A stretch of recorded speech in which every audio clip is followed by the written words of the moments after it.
कैसे हैं आप सब। मैं आपका मेंटर और आप देख रहे हैं लर्न इंग्लिश विदाउट रूल्स का एक नया और फ्रेश सेशन में आगे बढ़ने से पहले सबसे पहले चूंकि 2025 की शुरुआत हो चुकी है, आज नववर्ष का पहला दिन है, तो लर्न इंग्लिश विदाउट रूल्स के परिवार के सभी सदस्यों और समस्त पृथ्वीवासियों को इस नववर्ष की ढेर सारी शुभकामनाएं। ऊपर वाला आपके जीवन में हमेशा सुख, शांति, समृद्धि और सफलता प्रदान करे और आप अपनी मनचाही जिंदगी जी सकें और हर वो खुशियां प्राप्त कर सकें जो आपने सोच रखी है। यहां पर सेशन की शुरुआत करेंगे। एक बार फिर से आपके सामने उपस्थित हुए हैं कुछ नए वर्ड्स के साथ।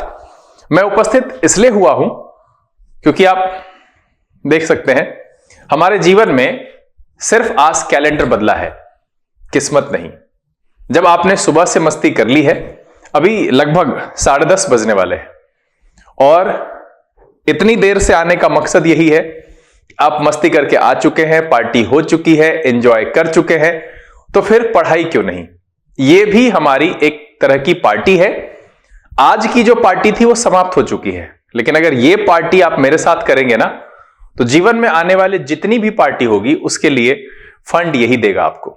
और आप हर तरह की पार्टियां, चाहे वो इमोशनल हो, फिजिकल हो, सोशल अपीयरेंस वाइज हो या जिस किसी भी लेवल पर, हर एक पार्टी के लिए सफलतम प्लेटफॉर्म और फंड का जुगाड़ हमारे साथ होने वाली इस पार्टी के साथ संभव है। तो याद रखिएगा, अभी कैलेंडर बदला है, किस्मत नहीं बदली है, इसलिए मेहनत करना जरूरी है। आज पहला दिन है तो शुरुआत यहीं से करते हैं। बढ़ाएंगे आपके डिक्शनरी में कुछ नए शब्दों की संख्या। उपस्थित हो चुके हैं आज के एडिटोरियल से लिए गए कुछ वर्ड्स के साथ। सेशन को शुरू करेंगे, लेकिन उससे पहले जो लोग इस चैनल पर नए हैं और वैसे पुराने लोग जिन्होंने अब तक चैनल को सब्सक्राइब नहीं किया है, प्लीज सब्सक्राइब कर लीजिए। बेल आइकन प्रेस करके नोटिफिकेशन को ऑल पर जरूर रखिएगा ताकि यहां से जो वीडियो अपलोड हो उसकी सूचना आपको मिले और कोई भी सेशन मिस ना हो। लाइक और शेयर करने में कंजूसी नहीं कीजिएगा। साथ में मैं हमेशा से कहता आया हूं कि सेशन के दौरान मन में अगर कोई बात रह जाती है तो कमेंट में लिख करके साझा कीजिए, उसके अगले ही सेशन में उसका उत्तर आपको जरूर मिलेगा। चलिए सेशन की शुरुआत करते हैं। लर्न इंग्लिश विदाउट रूल्स के सेशन में एक बार फिर से आप सबका तहे दिल से स्वागत है। उम्मीद है आप सब तैयार हैं और नाराज नहीं होंगे, क्योंकि देखिए मैं थोड़ा अजीब तरीके का इंसान हूं। मैंने पहले ही कहा कि सिर्फ कैलेंडर बदला है, किस्मत नहीं बदली है। बीच सफर में है, हर काम कर लिया, मस्ती कर ली, एंजॉय कर लिया, पार्टी हो गई, तो थोड़ी सी पढ़ाई भी जरूरी है। चलिए सेशन की शुरुआत करते हैं। शुरू वहीं से करेंगे, वर्ड ऑफ द डे से। और आज का जो वर्ड ऑफ द डे है, इससे आप बहुत अच्छे से परिचित हैं। यह है लल। ये नाउन और वर्ब दोनों तरीके से प्रयोग होता है और इसका मतलब है a short period of quiet between times of activity. क्या है? A short period of quiet between times of activity, या to make somebody relaxed and calm. To make somebody relaxed and calm इसका दूसरा मीनिंग है। तीसरा है to make someone feel safe and not expecting anything bad to happen. ये तीन अर्थ जो है इसके लिए प्रयोग किया जाता है। पहला है a short period of quiet between times of activity, मतलब है एक्टिविटी के बीच में एक शांति का थोड़ा समय। दूसरा है to make somebody relaxed and calm. तीसरा है to make someone feel safe and not expecting anything bad to happen. इसके लिए हम लल का प्रयोग करते हैं। शांति, मंदी, किसी को शांत करना, किसी को सुरक्षित महसूस कराना कि कुछ बुरा नहीं होगा, इस अर्थ में हम लल का प्रयोग करते हैं। सिनोनिम की बात करें, सूद, काम, एस्वेज। एंटोनिम है एग्रेवेट, वेक्स एंड पर्टर्ब। क्या हो जाएगा? सिनोनिम क्या है? सूद, काम एंड एस्वेज। एंटोनिम है एग्रेवेट, वेक्स एंड पर्टर्ब। तो यहां पर आज के सेशन में जो वर्ड ऑफ द डे मैंने लिया है बहुत ही कॉमन है, आप बहुत पहले से इसको सुन चुके हैं। यह है लल, इट्स नॉट लुल। यह है लल। नाउन और वर्ब की तरह प्रयोग होता है। तीन अर्थ मैंने बताया, short period of quiet between times of activity. दूसरा है to make somebody relaxed and calm. तीसरा है make someone feel safe and not expecting anything bad to happen, मतलब है शांति, मंदी, किसी को शांत करना या किसी को सुरक्षित महसूस कराना कि कुछ बुरा नहीं होगा। सिनोनिम क्या है? Soothe, calm, assuage. एंटोनिम है एग्रेवेट, वेक्स एंड पर्टर्ब। चलिए फटाफट एग्जांपल देख लेते हैं। Our first success lulled us into a false sense of security. Our first success lulled us into a false sense of security. तो आप इस शब्द को अपने दैनिक जीवन में प्रयोग करके याद रख सकते हैं, बहुत ही आसान है, आपके जुबान पे चढ़ा हुआ है। इसकी 3 मीनिंग है।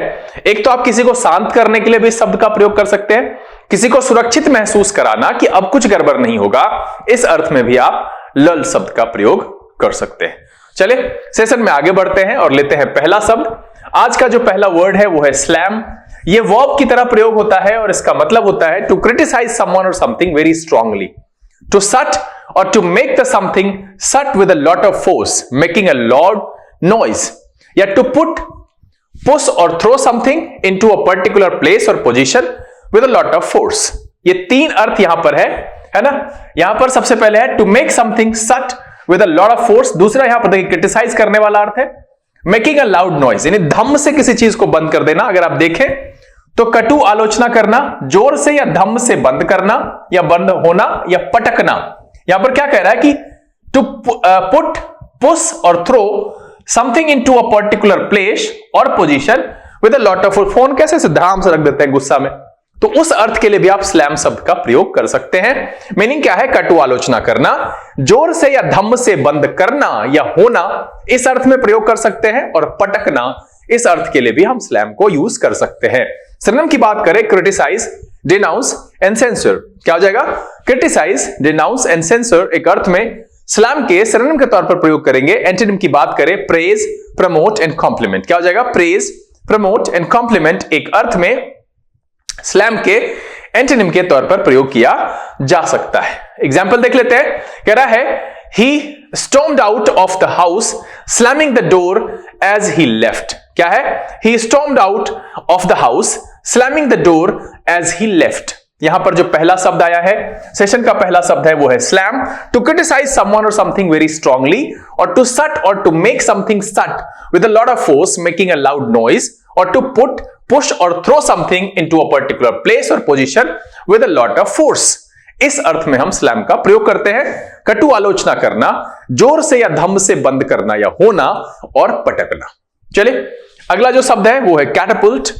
ये नाउन और वर्ब दोनों तरीके से प्रयोग होता है। इसका नाउन वाला सेंस आप जानते हैं, गुलेल। कैटपुल्ट का मतलब होता है गुलेल। गुलेती गांव में सब वैसे ही वाई जैसी आकृति होती है, दोनों पर रबर लगा होता है, खींच करके जो है शिकार करने के लिए इस्तेमाल किया जाता है। टू थ्रो समबडी और something suddenly and with great force. क्या है? टू थ्रो समबडी और something suddenly with a great force. इस अर्थ में हम कैटपुल्ट का प्रयोग करते हैं जब यह वर्ब की तरह प्रयोग होता है, किसी वस्तु या व्यक्ति को एकाएक व बहुत जोर से फेंकना। इस अर्थ में हम कैटपुल्ट शब्द का प्रयोग करते हैं जब यह वर्ब की तरह प्रयोग होता है। और नाउन की तरह प्रयोग होता है तो इसका एक ही मतलब है, गुलेल। टू थ्रो समबडी और something suddenly and with great force, इस अर्थ में हम कैटपुल्ट शब्द का प्रयोग करते हैं। सिनोनिम की बात करें, throw, hurl, toss and fling. क्या हो जाएगा? Throw, hurl, toss and fling एक अर्थ में कैटपुल्ट के सिनोनिम के तौर पर प्रयोग किया जा सकता है। एंटोनिम की बात करें, कैच, रिसीव एंड ग्रैब। क्या हो जाएगा? कैच, रिसीव एंड ग्रैब एक अर्थ में कैटपुल्ट के एंटोनिम के तौर पर प्रयोग कर सकते हैं। तो यहां पर जो दूसरा शब्द है वो है कैटपुल्ट। जब ये नाउन की तरह प्रयोग होता है, इसका मतलब होता है गुलेल। और अगर हम वर्ब की तरह प्रयोग करें तो टू थ्रो समबडी और something suddenly and with great force, मतलब है किसी व्यक्ति या वस्तु को एकाएक व जोर से फेंकना। इस अर्थ में हम कैटपुल्ट शब्द का प्रयोग करते हैं। एग्जांपल देख लेते हैं। When the car crashed the driver was catapulted through the windscreen. क्या है? When the car crashed the driver was catapulted through the windscreen. यहां पर 2 शब्द है। पहला है स्लैम, टू क्रिटिसाइज समवन और समथिंग वेरी स्ट्रांगली, और टू सट और to make something shut with a lot of force, making a loud noise, to put push और throw something into a particular place और position with a lot of force. इस अर्थ में हम slam का प्रयोग करते हैं। मतलब है कटु आलोचना करना, जोर से या धम्म से बंद करना या होना, या पटकना। दूसरा शब्द है कैटपुल्ट। मैंने कहा जब यह नाउन की तरह प्रयोग होगा इसका मतलब होता है गुलेल। दूसरा, जब ये वर्ब की तरह प्रयोग होता है इसका मतलब होता है टू थ्रो समबडी और something suddenly with great force, किसी वस्तु या व्यक्ति को एकाएक वो बहुत जोर से फेंकना। इस अर्थ में प्रयोग करते हैं हम कैटपुल्ट का। चलिए आगे बढ़ते हैं। अगला जो शब्द है वो है टग। टग नाउन और वर्ब दोनों तरीके से प्रयोग होता है और इसका मतलब होता है to pull something hard and quickly, often several times, और a sudden hard pull, a small powerful boat that is used for pulling ships into a port. ठीक है, 3 सेंस में है। झटके से खींचना, झटका, या टग बोट। टग बोट का मतलब है अ small powerful boat that is used for pulling ships into a port. इस अर्थ के लिए टग बोट शब्द कहते हैं। तो टग का मतलब यहां पर जो है तीन अर्थ में है, झटके से खींचना, झटका और टग बोट। चूंकि ये नाउन और वर्ब दोनों तरीके से प्रयोग हो रहा है तो सेंस क्या है, to pull something hard and quickly often several times, या फिर a sudden hard pull, a small powerful boat that is used for pulling ships into a port. इस अर्थ में हम टग का प्रयोग करते हैं। सिनोनिम की बात करें, पुल, rank, Jacques and wrench.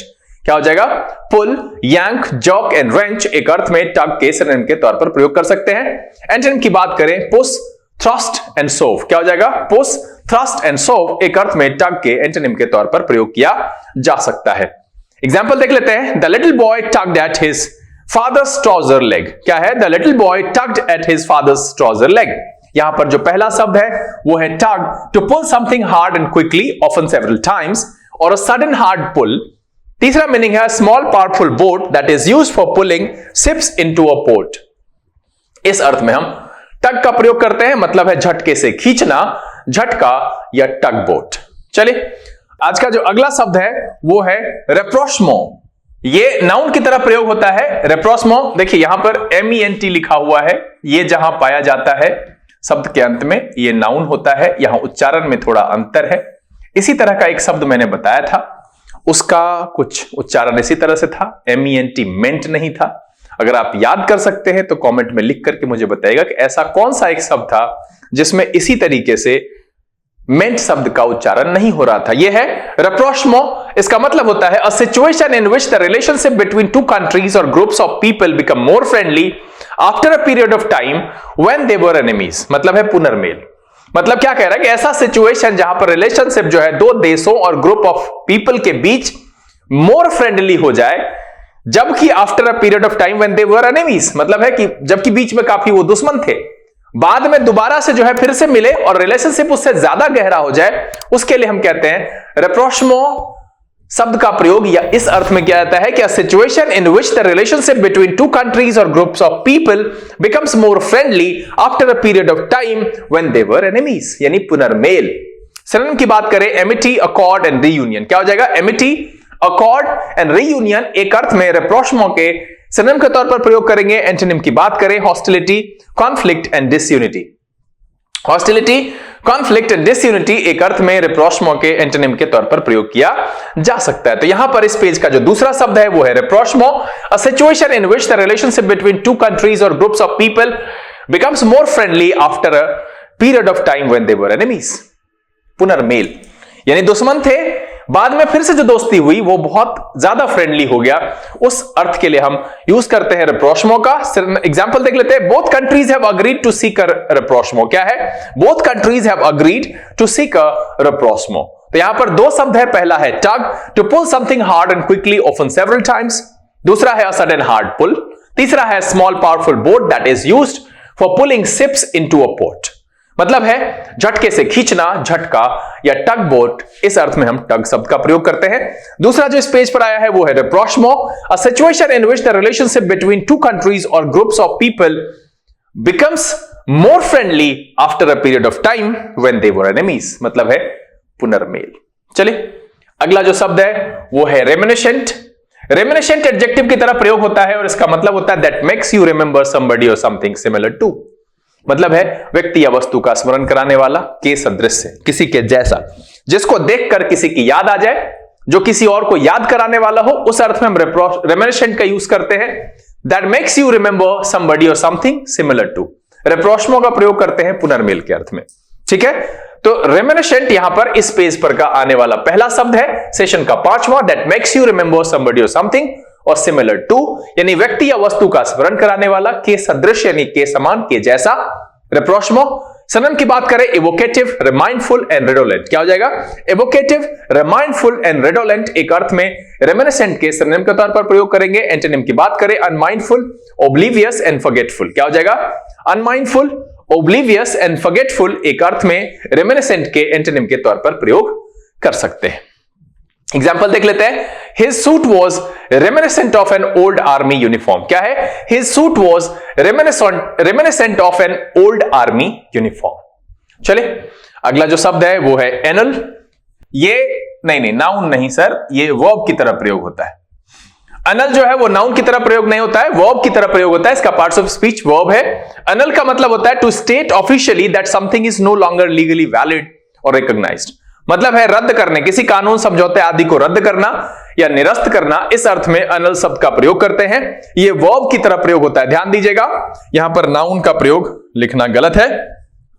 To state officially that something is no longer legally valid or recognized, इस अर्थ में हम annul शब्द का प्रयोग करते हैं। सिनोनिम की बात करें, rescind, revoke and abrogate, क्या हो जाएगा? rescind, revoke and abrogate एक अर्थ में annul के सिनोनिम के तौर पर प्रयोग कर सकते हैं। एंटोनिम की बात करें, restore, enact and legislate, क्या हो जाएगा? restore, enact and legislate एक अर्थ में annul के एंटोनिम के तौर पर प्रयोग किया जा सकता है। इस पेज का जो दूसरा शब्द है वो है annul, मतलब होता है to state officially that something is no longer legally valid और रिकॉग्नाइज्ड, मतलब है किसी कानून समझौते आदि को रद्द करना या निरस्त करना। एग्जाम्पल देख लेते हैं। There marriage was एनल्ड after just 6 months, क्या है? There marriage was एनल्ड after just 6 months। अब यहां पर दो शब्द है, पहला है reminiscent, that makes you remember somebody और समथिंग और सिमिलर टू, यानी व्यक्ति या वस्तु का स्मरण कराने वाला या के सदृश या के जैसा, के समान, इस अर्थ में हम रेमिनिसेंट का प्रयोग करते हैं। दूसरा है annul, to state officially that something is no longer legally valid और रिकॉग्नाइज, मतलब है किसी कानून समझौते आदि को रद्द करना या निरस्त करना, इस अर्थ में हम अनल शब्द का प्रयोग करते हैं। चलिए अगला जो शब्द है वो है हर्टल। हर्टल वर्ब की तरह प्रयोग होता है to move with great speed perhaps causing danger, क्या है? To move with great speed perhaps causing danger, मतलब है तेजी से आगे बढ़ना, संभवतः खतरा पैदा करते हुए, इस अर्थ के लिए हम हर्टल शब्द का प्रयोग करते हैं। सिनोनिम की बात करें, rush, hasten, barrel and race, क्या हो जाएगा? Rush, hasten, barrel and race एक अर्थ में हर्टल के सिनोनिम के तौर पर प्रयोग करेंगे। एंटोनिम की बात करें, creep, crawl, slow and linger, क्या हो जाएगा? Creep, crawl, slow and linger एक अर्थ में हर्टल के एंटोनिम के तौर पर प्रयोग कर सकते हैं। इस पेज का जो पहला शब्द है वो है hurtle, to move with great speed perhaps causing danger, तेजी से आगे बढ़ना, संभवतः खतरा पैदा करते हुए, इस अर्थ में हम हर्टल का प्रयोग करते हैं। एग्जाम्पल देख लेते हैं। The truck came hurtling towards अस, क्या है? The truck came hurtling towards अस। चले अगला जो शब्द है वो है क्रिपल। क्रिपल वर्ब की तरह प्रयोग होता है। इसका मतलब होता है to damage somebody's body so that he she is no longer able to walk or move normally, मतलब है अपंग बनाने से, to damage somebody's body so that he or she is no longer able to walk or move normally. और फिर to seriously damage or harm somebody और something, दो अर्थ में प्रयोग करते हैं, शरीर को अपंग बना देना या गंभीर रूप से क्षतिग्रस्त कर देना, इस अर्थ में हम क्रिपल शब्द का प्रयोग करते हैं।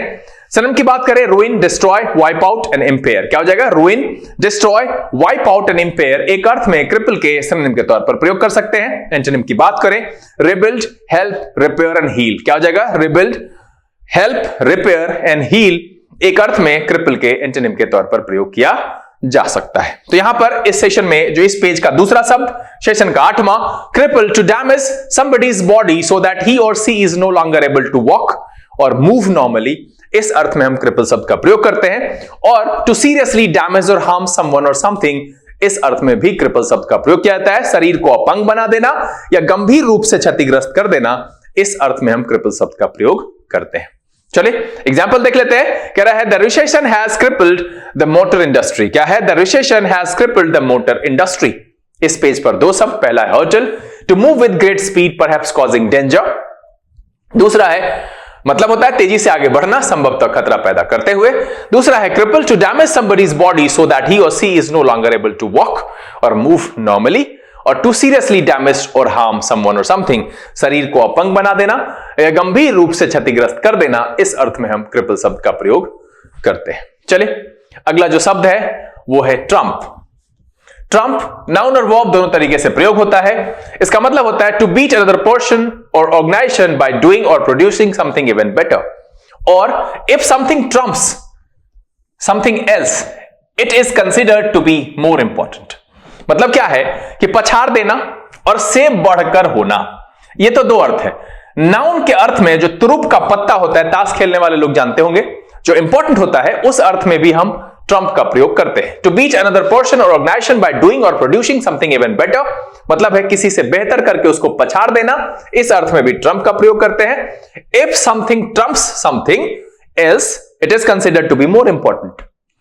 अगर कह रहा है कि if something trumps something else, इसका मतलब है कि वो उससे ज्यादा इंपॉर्टेंट है, से बढ़कर होना।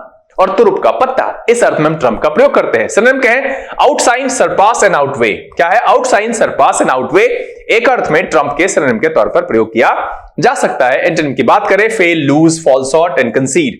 क्या हो जाएगा? Fail, lose, fall short and concede एक अर्थ में ट्रम्प के एंटोनिम के तौर पर प्रयोग किया जा सकता है। इस पेज पर जो पहला शब्द है वो है trump, to beat another person और ऑर्गेनाइजेशन बाय डूइंग और प्रोड्यूसिंग समथिंग इवन बेटर, किसी से बेहतर करके उसको पछाड़ देना, इस अर्थ में ट्रम्प का प्रयोग करेंगे। दूसरा है if something trumps something else, it is considered to be more important, इस अर्थ में भी हम ट्रम्प का प्रयोग करते हैं, पछाड़ देना, से बढ़कर होना, तुरुप का पत्ता। एग्जाम्पल देख लेते हैं। कह रहा है दे operated on the assumption that money trumped everything. क्या है? दे operated on the assumption that money trumped everything. बहुत सारे लोग इस एजम्पशन में रहते हैं। चलिए अगला जो शब्द है वो है फ्लैप। फ्लैप नाउन और वर्ब दोनों तरीके से प्रयोग होता है। इसका मतलब होता है to become worried or excited, to move something up and down or from side to side, especially in the wind. फरफराने के अर्थ में कह सकते हैं। मतलब क्या है? चिंतित या उत्तेजित हो जाना। और दूसरा मीनिंग है पंखों आदि का फरफराना। फ्लैप का मतलब है to become worried or excited, ये ज्यादा इंपॉर्टेंट है, वर्ब की तरह इस्तेमाल होगा, याद रखिएगा। फ्लैप का मतलब है to become worried or excited. दूसरा है to move something up and down or from side to side, especially in the wind, यानी है पंखों आदि का फरफराना। सिनोनिम की बात करें, panic, fret, dither and fluster. क्या हो जाएगा? Panic, fret, dither and fluster एक अर्थ में फ्लैप के सिनोनिम के तौर पर इस्तेमाल करेंगे। एंटोनिम की बात करें, chill, unwind, relax and ease up. क्या हो जाएगा? Chill, unwind, relax and ease up एक अर्थ में फ्लैप के एंटोनिम के तौर पर प्रयोग किया जा सकता है। यहां पर इस पेज पर जो दूसरा शब्द है वो है flap, to become worried or excited और to move something up and down or from side to side, especially in the wind, यानी चिंतित या उत्तेजित होना, पंखों आदि का फरफराना, इस अर्थ में हम फ्लैप शब्द का प्रयोग करते हैं। सिनोनिम क्या है? Panic, fret, dither and fluster. Antonym है chill, unwind, relax and ease up. Example देख लेते हैं। द लेबोरेटरी रेट्रो, अरे नहीं भाई ये नहीं होगा, चलिए हम एक एग्जांपल यहां पर लिख देते हैं। Don't flap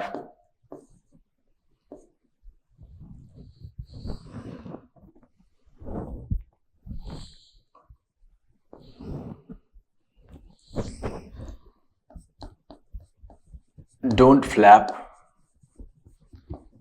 there is plenty of time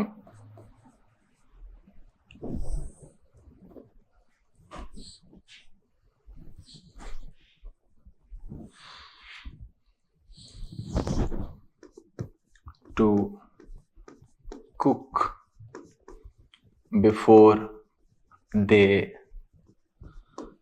arrive। देखिए मैंने एग्जाम्पल चेंज कर दिया है। Don't flap, there is plenty of time to cook before they arrive. क्या है? Don't flap, there is plenty of time to cook before they arrive. Change कर लीजिएगा, वो रह गया था।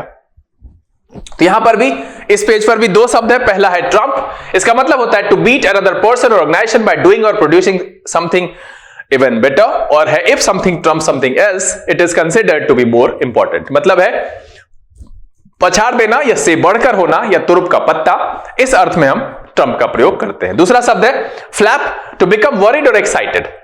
दूसरा मीनिंग है to move something up and down or from side to side, especially in the wind, यानी चिंतित या उत्तेजित हो जाना या पंखों आदि का फरफराना। यहां पर मैंने एग्जांपल बदला है, मैं एक बार फिर से बोल देता हूं। Don't flap, there is plenty of time to cook before they arrive. क्या है? Don't flap, there is plenty of time to cook before they arrive. चले अगला जो शब्द है वो है एनमिटी। एनमिटी नाउन की तरह प्रयोग होता है और इसका मतलब होता है the feeling of hatred towards an enemy. क्या है? The feeling of hatred towards an enemy, मतलब है शत्रुता, वैर और दुश्मनी। क्या है? The feeling of hatred towards an enemy. Synonym की बात करें, ग्रज, मैलिश एंड एनिमोसिटी। क्या हो जाएगा? ग्रज, मैलिश एंड एनिमोसिटी एक अर्थ में एनमिटी के सिनोनिम के तौर पर इस्तेमाल करेंगे। एंटोनिम की बात करें, एमिटी, फ्रेंडलीनेस एंड रेपोर्ट। क्या हो जाएगा? एमिटी, फ्रेंडलीनेस, हाँ, फ्रेंडलीनेस एंड रेपोर्ट एक अर्थ में एनमिटी के एंटोनिम के तौर पर प्रयोग किया जा सकता है। इस पेज पर जो पहला शब्द है वो है enmity, the feeling of hatred towards an enemy. क्या है? The feeling of hatred towards an enemy, शत्रुता, वैर और दुश्मनी, इस अर्थ के लिए हम एनमिटी शब्द का प्रयोग करते हैं। एग्जाम्पल देख लेते हैं। कह रहा है she denied my personal enmity towards him. क्या है? She denied my personal enmity towards him. चलिए अगला जो शब्द है वो है रिक्लेमेशन। रिक्लेमेशन नाउन की तरह प्रयोग होगा, पहले से ही बताया हुआ है मैंने कि TION जहां लगा हुआ रहता है। कह रहा है the process of turning land into a naturally too wet or too dry, that is naturally too wet or too dry. मतलब क्या है? The process of turning land that is naturally too wet or too dry into land that is suitable to be built on or farmed. मतलब है कि ऐसा जमीन को जो कि नेचुरली बहुत ज्यादा वेट है या बहुत ज्यादा ड्राई है, उसको कन्वर्ट करना जो कि बिल्डिंग के लिए सुटेबल हो या कृषि के लिए सुटेबल हो। दूसरा मीनिंग है the process of obtaining material from waste product so that they can be used. मतलब है कि जो वेस्ट प्रोडक्ट है उससे कुछ भी ऐसा ऑब्टेन करना जिसको कि दोबारा यूज किया जा सके। तीसरा मीनिंग है the act of getting something back after it has been lost और टेकन अवे।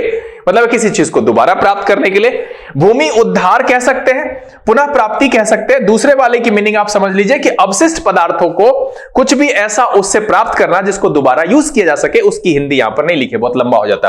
तो रिक्लेमेशन का मतलब है एक तो नेचुरली जो जमीन बहुत ज्यादा वेट है या बहुत ज्यादा ड्राई है उसको कंस्ट्रक्शन के लिए या कृषि के लिए फिर से तैयार कर देना, है ना, सुटेबल बना देना। दूसरा है the process of obtaining materials from waste products.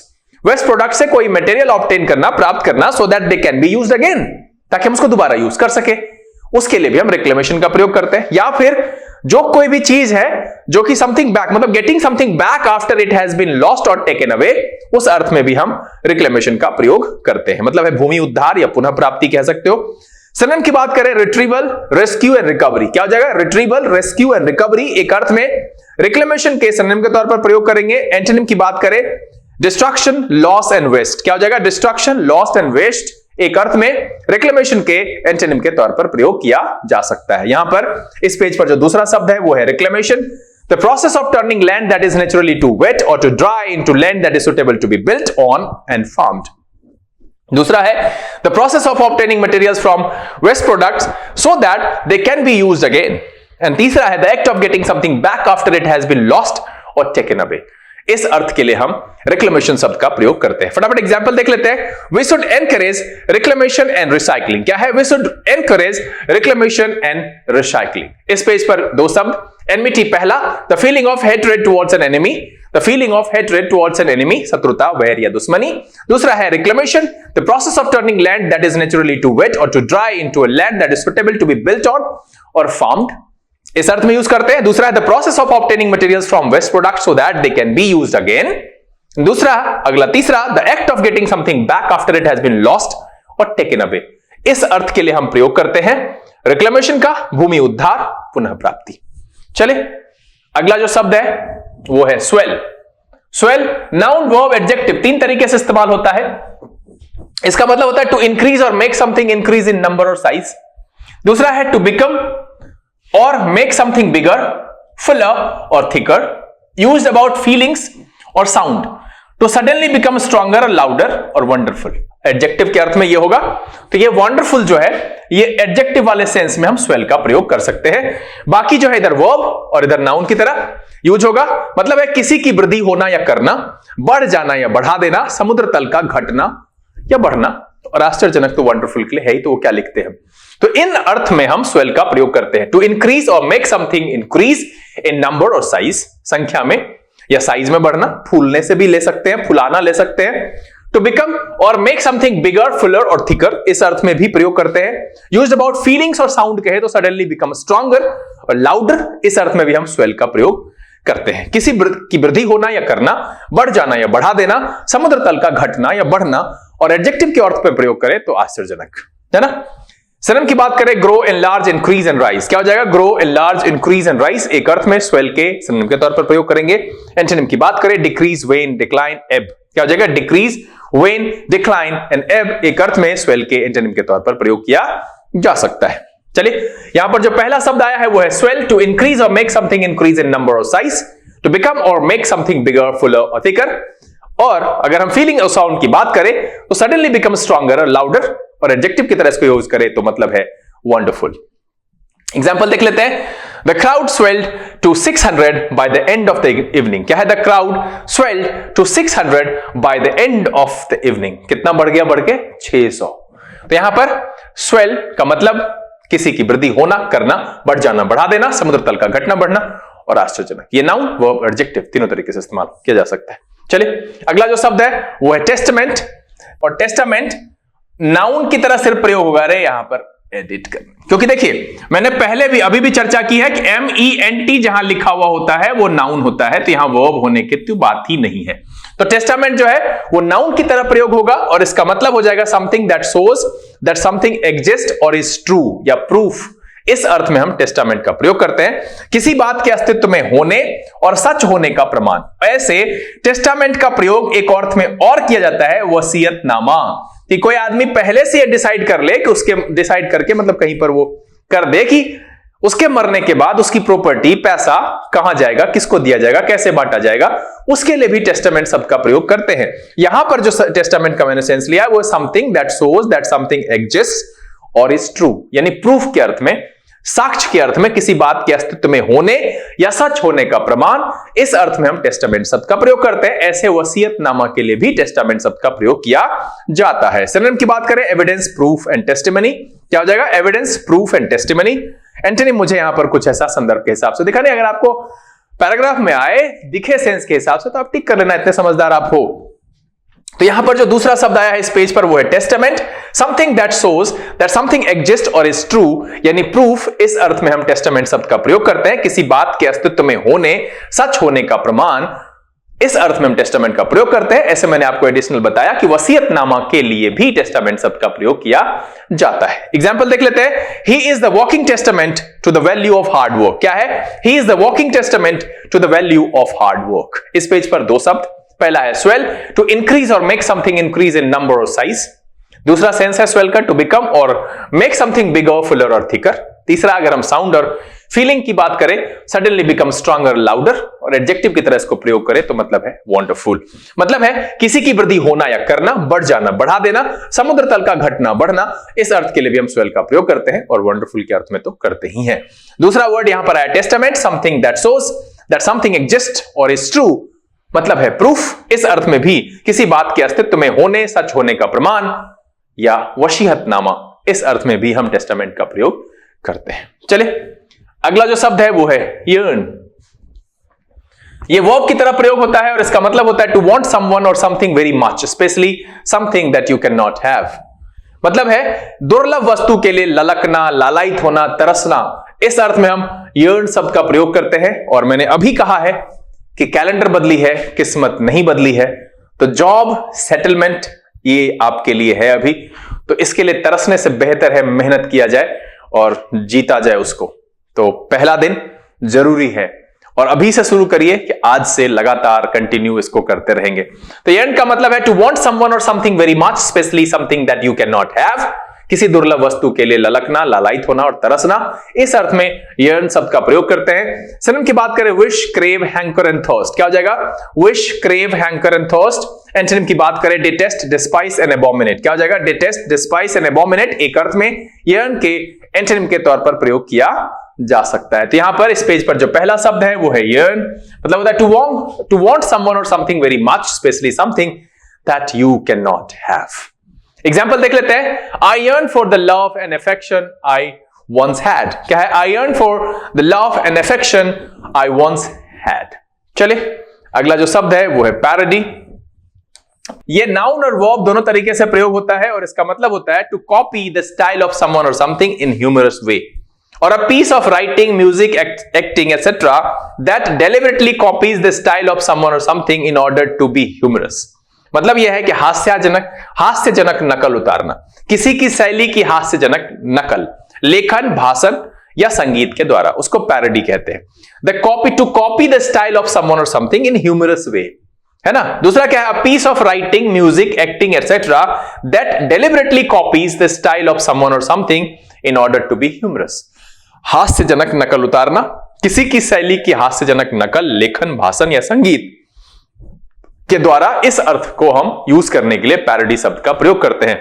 Synonym की बात करें सेटायर, लैम्पून एंड कैरिकेचर, क्या हो जाएगा? सेटायर, लैम्पून एंड कैरिकेचर एक अर्थ में पैरोडी के सिनोनिम के तौर पर इस्तेमाल कर सकते हैं। एंटोनिम की बात करें एक्लेम, फेवर एंड एडमायरेशन, एक अर्थ में पैरोडी के एंटोनिम के तौर पर रखा जा सकता है। तो यहां पर जो दूसरा शब्द है वो है parody, to copy the style of someone और समथिंग इन ह्यूमरस वे, या a piece of writing, music, acting etcetera that deliberately copies the style of someone और something in order to be humorous. मतलब है हास्यजनक नकल उतारना, किसी की शैली की हास्यजनक नकल लेखन, भाषण या संगीत के द्वारा।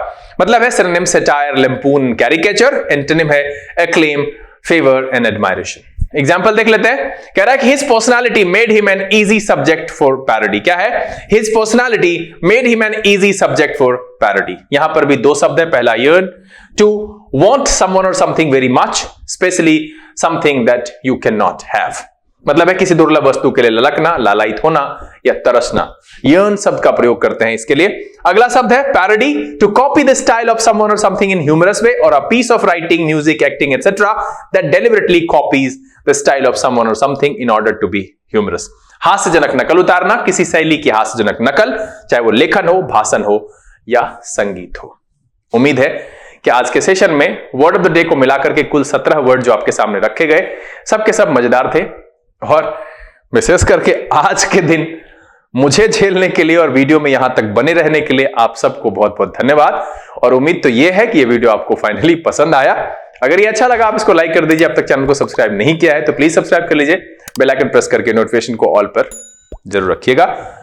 ये भूलिएगा नहीं, क्योंकि यहां से वीडियो अपलोड होगी तो फिर वो मिस हो जाएगा। अब सबसे बड़ी बात कि एक बार फिर से नववर्ष की ढेर सारी शुभकामनाएं, और आज के दिन ये एपिसोड देख करके आपको अच्छा महसूस हो रहा होगा और जीवन भर हमेशा याद रहेगा कि कोई ऐसा साल था जहां पर रात के 10:30 बजे बैठ करके हमने दिन की मस्ती के बाद पढ़ाई की थी। तो भगवान आप सबके जीवन में वो उजाला, वो रोशनी, वो वांछित उद्देश्य जरूर आपको प्रदान करे और जल्द से जल्द प्रदान करे, ताकि आप खुश हो सके और अपने जीवन को अपने हिसाब से जी सके। इसी उम्मीद के साथ समय यहां से विदा लेने का, बहुत जल्द फिर से इसी तरह के वीडियो के साथ आपके सामने उपस्थित होंगे। तब तक के लिए आप घर में रहिए, अपना और अपने परिवारजन का ख्याल रखिए, खुश रहिए, मस्त रहिए, लेकिन पढ़ते लिखते जरूर रहिएगा। लर्निंग विदाउट रूल्स के जन से this is B K Singh signing off. Keep reading, keep practising. Thank you, God bless you.